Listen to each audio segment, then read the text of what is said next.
എനിക്ക് ഒരു ഒറ്റ ടിപ്പ് മാത്രമേ തരാനുള്ളൂ. 80% ഡയറ്റുകളും ഫെയിലാകുന്നത് ഈ ഒരൊറ്റ കാര്യം കൊണ്ടാണ്. ഹങ്കർ, നമ്മളുടെ വിശപ്പ് നമ്മൾ മാനേജ് ചെയ്യാൻ പഠിക്കണം. ഇതൊരു ഏറ്റവും പ്രധാന വില്ലനാണത്. പക്ഷേ എന്ന് കരുതി അത് നെഗേറ്റ് ചെയ്യാനോ അല്ലെങ്കിൽ അതിനെ പേടിക്കാനോ അല്ല. പക്ഷെ നമ്മൾ അവെയർ ആയിരിക്കും. നമ്മൾ ഈ ഇൻട്രോസെപ്ഷൻ കഴിവുണ്ടാക്കിയെടുക്കണം. നമുക്ക് അറിയണം നമ്മളുടെ ബോഡി എങ്ങനെയാണ് റെസ്പോണ്ട് ചെയ്യുന്നത് ഓരോ എൻവയൺമെൻറ്റ് അനുസരിച്ച് എന്നൊക്കെയുള്ള കാര്യങ്ങൾ. എപ്പോഴാണോ നമുക്ക് വിശപ്പ് തലയിൽ വരുന്നത്, വിശപ്പ് വയറ്റിലാണ് ടെക്നിക്കലി, പക്ഷേ എന്നിരുന്നാലും നമ്മൾ തലയിലാണത് റെക്കഗ്നൈസ് ചെയ്യുന്നതും അതിനെ റെസ്പോണ്ട് ചെയ്യുന്നതും. അപ്പോൾ എപ്പോഴാണോ നമുക്ക് തലയിൽ ഓക്കെ ഞാൻ വിശക്കുന്നുണ്ട്, ഈ സമയത്ത് എനിക്ക് വിശപ്പ് തുടങ്ങിയിട്ടുണ്ട് എന്ന് തോന്നിക്കഴിഞ്ഞാൽ അത് അപ്പോൾ തന്നെ ഒരു ഫയർ അലാം അടിക്കുന്ന പോലെ അടിക്കണം. എന്നിട്ട് നമ്മൾ കഴിവതും ഈ ഹങ്കർ പുഷ് ചെയ്തുകൊണ്ടിരിക്കണം. നമ്മൾ ഫുഡ് മൾട്ടിപ്പിൾ ടൈംസ് മീൽ കഴിക്കാം. അതേസമയം കഴിക്കുന്ന meal higher volume, low calorie density ഉള്ള ഫുഡുകൾ സെലക്ട് ചെയ്യുക. പൊതുവെ ഹോൾ ഫുഡ്സ് എല്ലാം തന്നെ ഇതുപോലെ ഉള്ള ക്യാരക്ടേഴ്സ് ഉള്ളതായിരിക്കും. പൊതുവെ വോളിയം കൂടുതലായിരിക്കും, അതിലെ കാലോറി ഡെൻസിറ്റി എന്ന് പറയുന്നത് കുറവായിരിക്കും. അതേപോലെ തന്നെ ന്യൂട്രീഷനും ഉണ്ടാകും.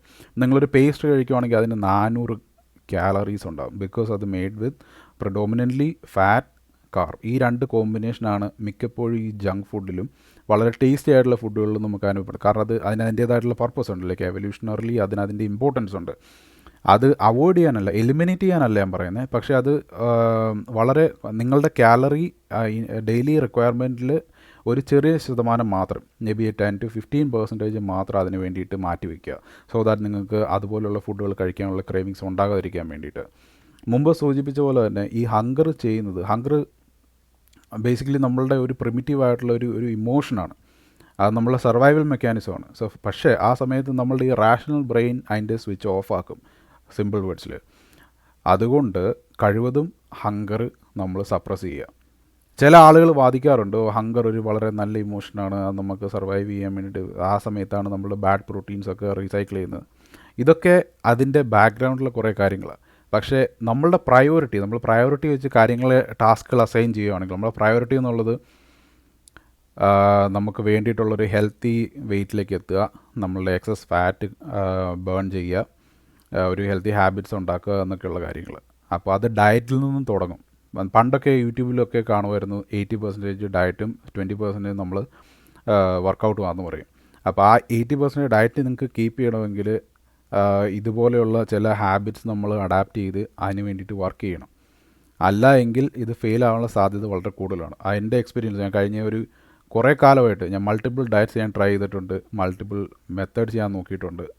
ഇതിനെല്ലാത്തിനും തന്നെ ഫെയിലിയറിന് കാരണം അല്ലെങ്കിൽ ലാപ്സ് ചെയ്യാനുള്ള കാരണം ഈ പറഞ്ഞ ഹങ്കർ മാനേജ് ചെയ്യാൻ അറിയാതെ പോയതാണ്. ഞാൻ പല ഫുഡുകൾ മാറ്റി നോക്കിയിട്ടുണ്ട്, പല മെത്തേഡ്സ് ട്രൈ ചെയ്തിട്ടുണ്ട്. കീറ്റോ ട്രൈ ചെയ്തിട്ടുണ്ട്, ഇൻ്റർമിറ്റൻറ്റ് ഫാസ്റ്റിംഗ് ട്രൈ ചെയ്തിട്ടുണ്ട്, അങ്ങനെ പല കാര്യങ്ങളും.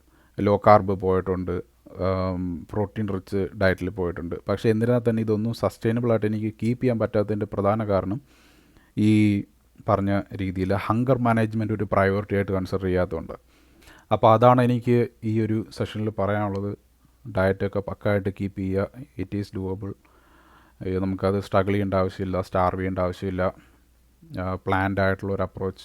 നമ്മളുടെ brain let it do its work. നമ്മളെല്ലാവരും സ്മാർട്ടാണ്. So we can plan proper diet, കൂടെ accompanied with workout regime, whether that's cardio അല്ലെങ്കിൽ സ്ട്രെങ്ത് ട്രെയിനിങ് ആയിരിക്കാം.